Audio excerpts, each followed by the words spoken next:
Hey guys, welcome to another episode of The Completionist.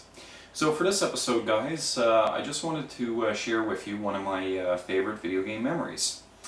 And this is, I think, the third episode I've done on a series like this. The other two previous episodes I talked about with regards to some of my video game memories are how Xenogears became my favorite game of all time, and a horrible Christmas prank that my parents played on me when I was a kid.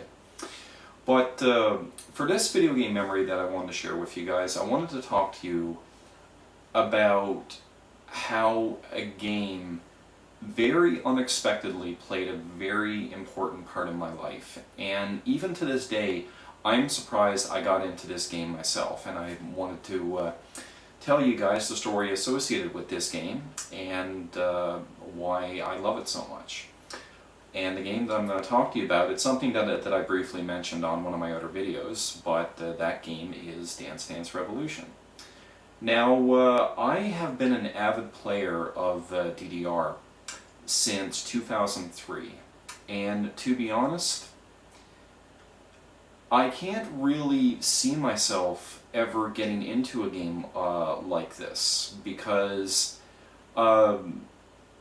I really don't like to dance. You know, I used to go to high school dances all the time. I used to go to the clubs when I was in college, but like I didn't really want to get out on a dance floor because I guess, you know, I was like really nervous, you know, for the fact that, you know, I thought I was going to make a fool out of myself and I didn't really know how to dance. But the strange hypocritical thing about that is all my favorite music growing up was all dance music.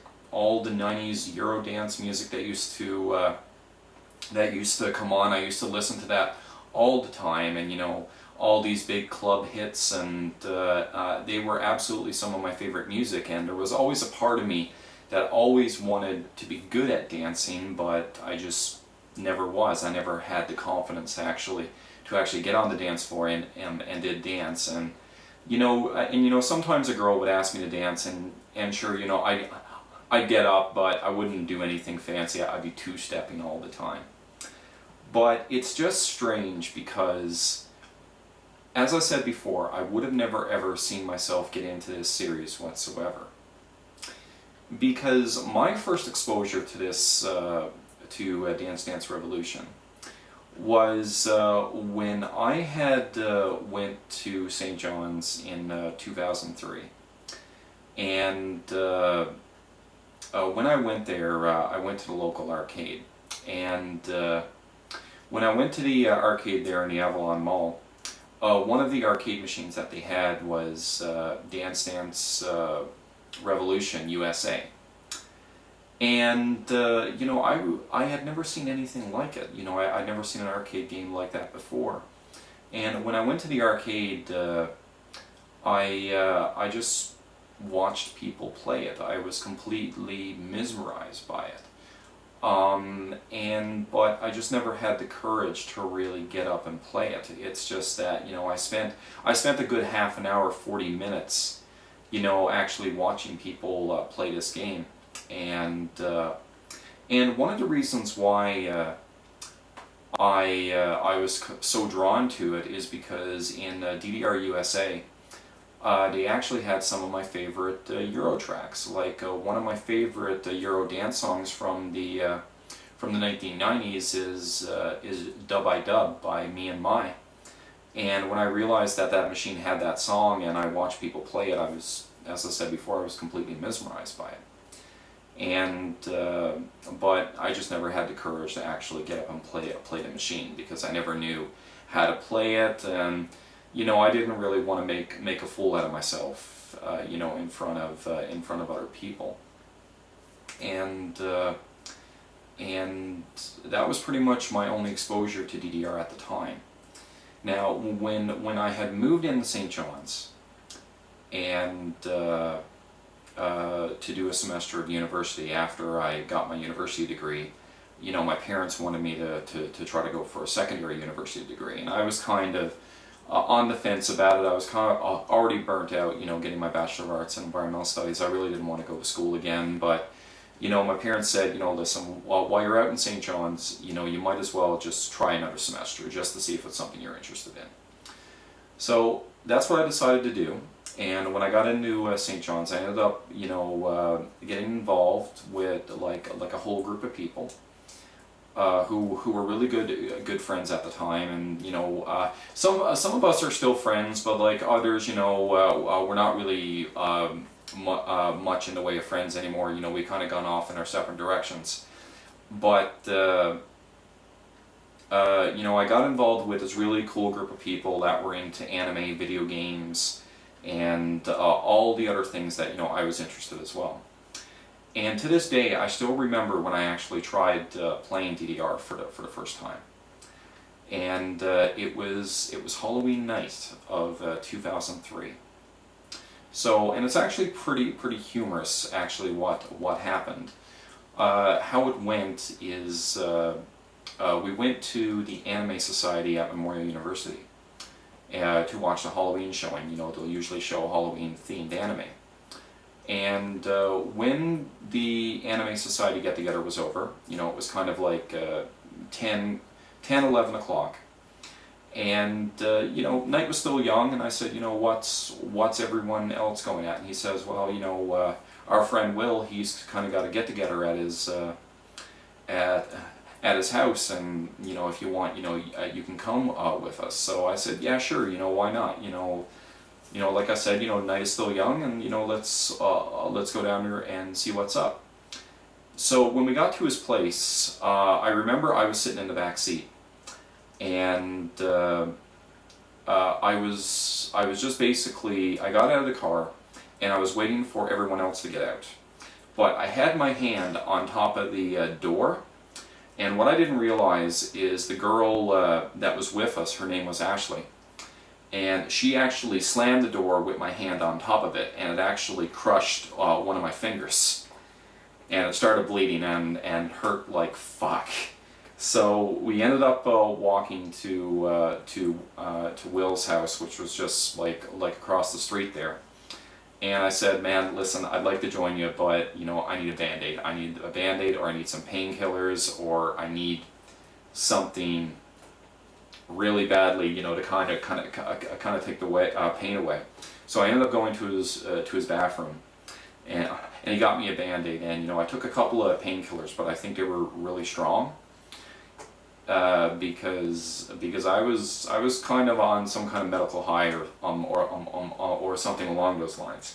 So we ended up going. So after that, my finger was still hurting, and we ended up going downstairs, and he actually had Dance Dance Revolution on the go. Now he didn't have an arcade machine. He had the DDR mixes on the PS2. And he also had the import versions of DDR for the PS2 as well. And everyone was playing it. And, they were playing a lot of songs I'd never seen on the arcade. And, I was just really enjoying myself, watching these people play, because I had still never played the game before. And I don't know if it was the painkillers, but around 1 a.m. in the morning, I just decided, listen, this game has been interesting me for far too long. And I asked them, listen, I'm okay with playing it because I know everybody here, so if I make a fool out of myself, that's okay. We can all have a good laugh. So anyway, I asked if I could try, and I started on beginner. And I pretty much failed my first song right off the bat. And but the second song I managed to pass, but it was a very steep learning curve. I never learned it as quickly as a lot of other people. And I played a couple songs that night, and then at around 2 o'clock, 2:30, everybody kind of just went home, and basically our friend Will had told us that he has these basement parties every Saturday.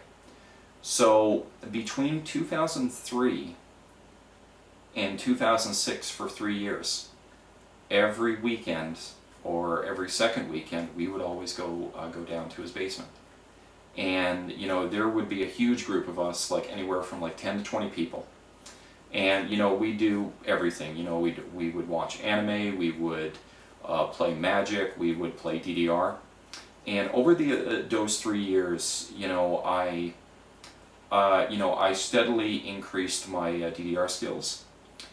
And but for the longest time, I was still afraid to play at the arcade, because I never ever felt that I was good enough, and I was still shy when it came to playing the game in front of everybody else. And I guess I wanted to increase my skill to a point where at least I felt comfortable playing it in the arcade. So I'd say for maybe the first 4 or 5 months, I slowly made the transition from beginner to light mode. And when I was playing light mode, that is when I finally felt comfortable, actually going to the arcade and actually playing DDR there. Now, when at the time when I finally made the transition to play Dance Dance Revolution in the arcade, the DDR USA machine got exchanged with a DDR Extreme machine, and a lot of people were just beyond happy with that, because I guess at the time DDR Extreme had one of the biggest DDR libraries of all time, and a lot of really good music. A lot of people were interested in, for all the DDR players I used to hang around with. They were just in love with that arcade mix. And the thing is that for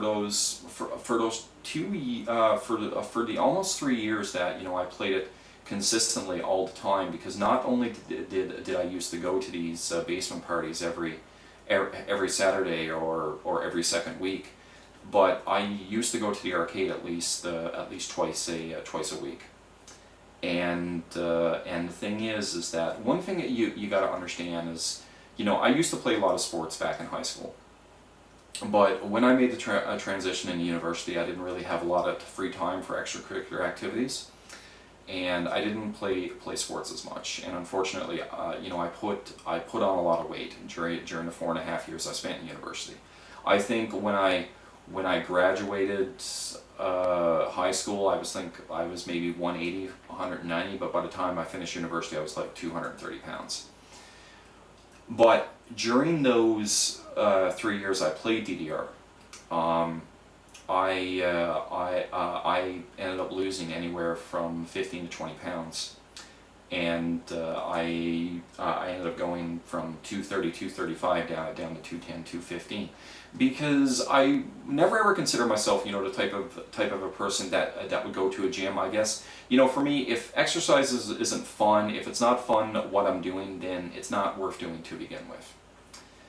And gradually over those 3 years, even though my transition into different skill levels were slow, eventually I made the transition from light to standard, and then standard to heavy mode.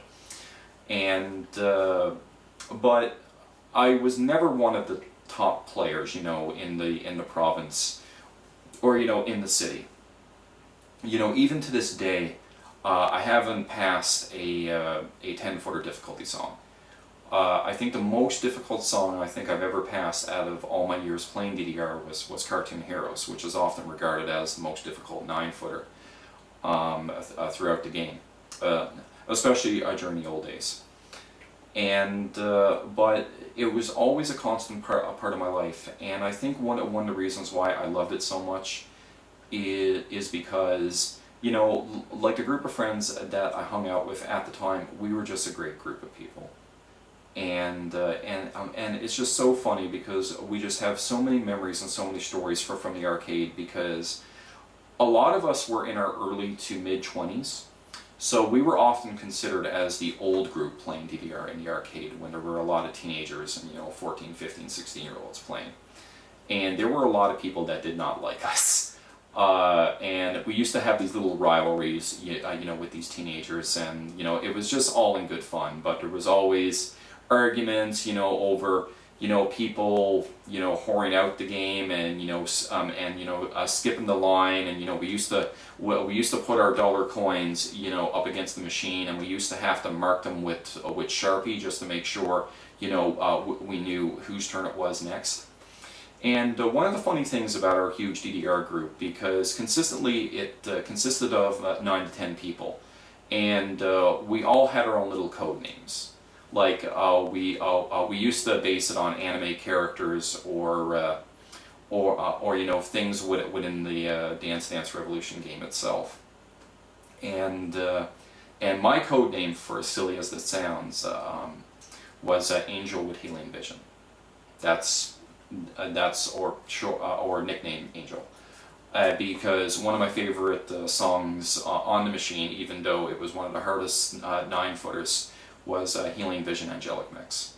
And that was my ultimate goal. I really wanted to pass that song for the longest time, and I can't tell you how many times I used to try that song on heavy mode at the arcade and just fail it.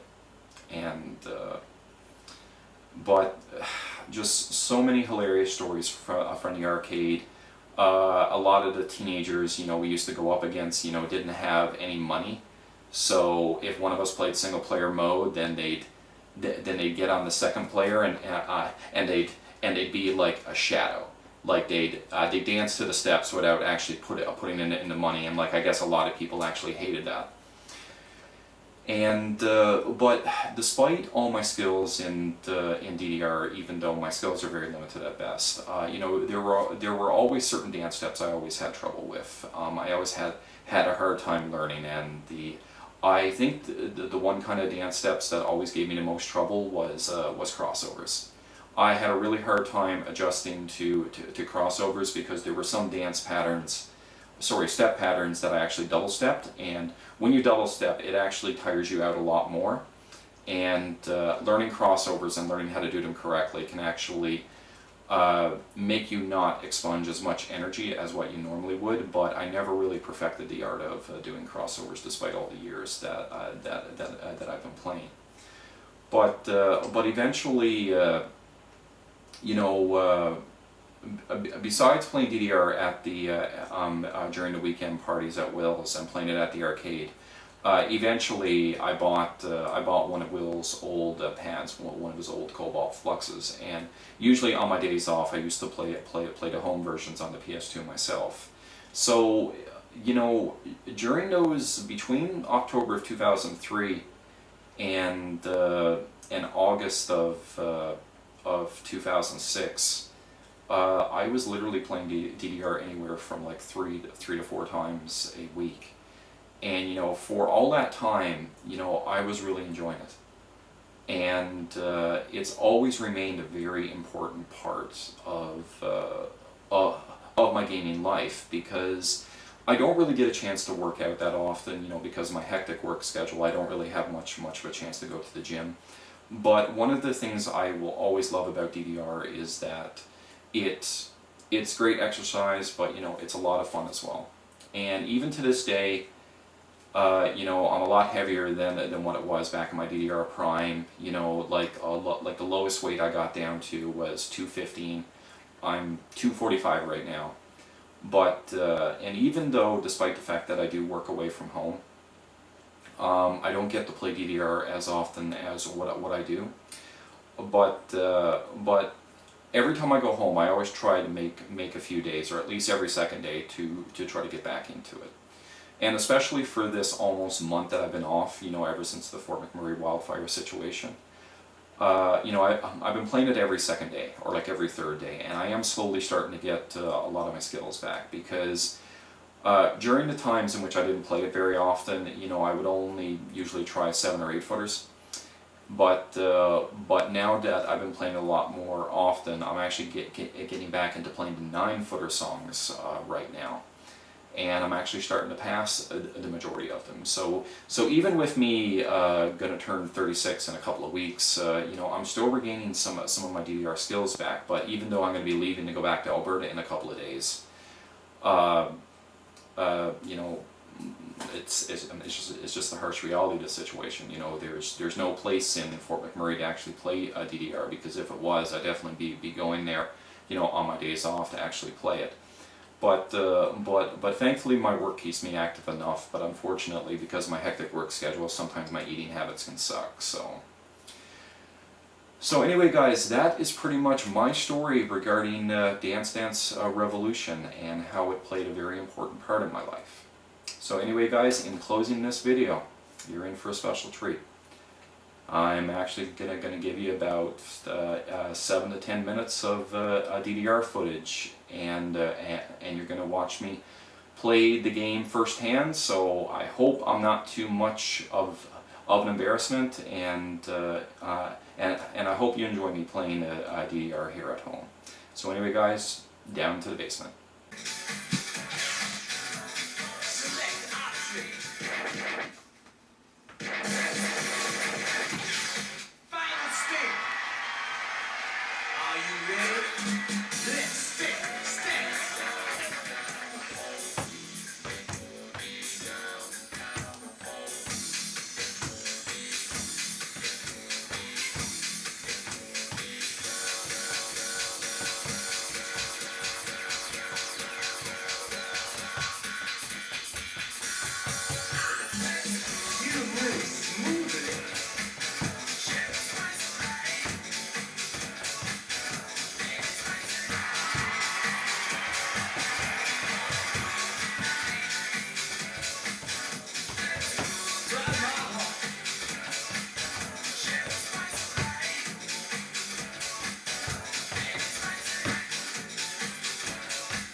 Wow! It's a new record!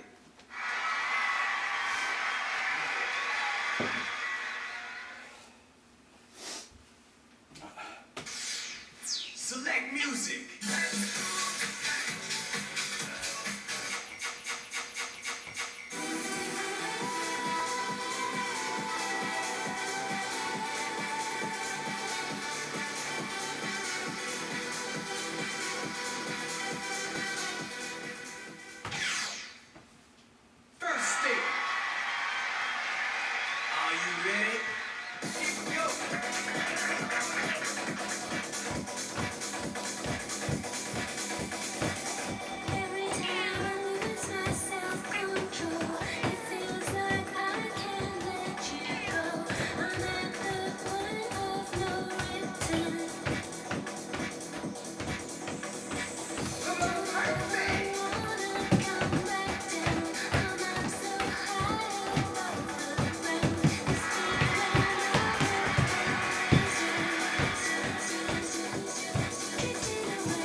Wow! It's a new record! Hey. Select music!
Thanks for watching, guys. Sorry for you guys to see me in such a sweaty mess, but that's 3 songs for you. Take care, and I wish you nothing but the best.